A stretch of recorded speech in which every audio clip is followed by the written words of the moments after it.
So interesting one should be asked about the career of being a sports jockey.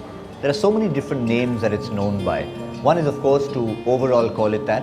Then you could be a sports anchor, a sports presenter, a sports commentator, or just a sports pundit. Now to be a pundit obviously you need to be an ex-player, but everybody else has the right to be in the profession of sport and be able to be an anchor or a presenter. That's exactly where I come in. I've never played the sport in my life.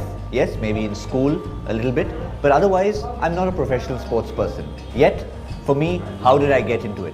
I got into it because I live, I eat, I drink, I breathe the sport. That's rule number one. If you know everything there is to know about the sport, you need to be one up on the expert who's sitting next to you if you're in a commentary box or if you're interviewing them. That's one.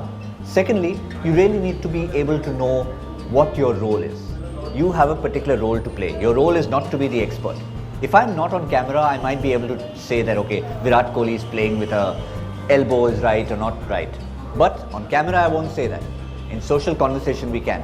But officially, that's not my role. My role is to ask the right question to the expert who's sitting alongside me or the person I'm interviewing, which is where the thinking comes in. In terms of preparation, there are no rules. There is no university, there is no college to go to become a sports anchor or a sports presenter or a sports jockey. The one thing you need to do is prepare, to read, to know about the sport, to be passionate about the sport, not just cricket, any sport it is, and certain things like do a lot of theatre. Theatre is the best preparation. When I decided to get into live television, someone asked me the one thing that led you to be comfortable in front of camera, and I said, I was in every school production since I was 5 years old, and that was the best thing. Everyone has access to the stage. Get on stage, either if you act, or you debate, or drama, or elocution, anything.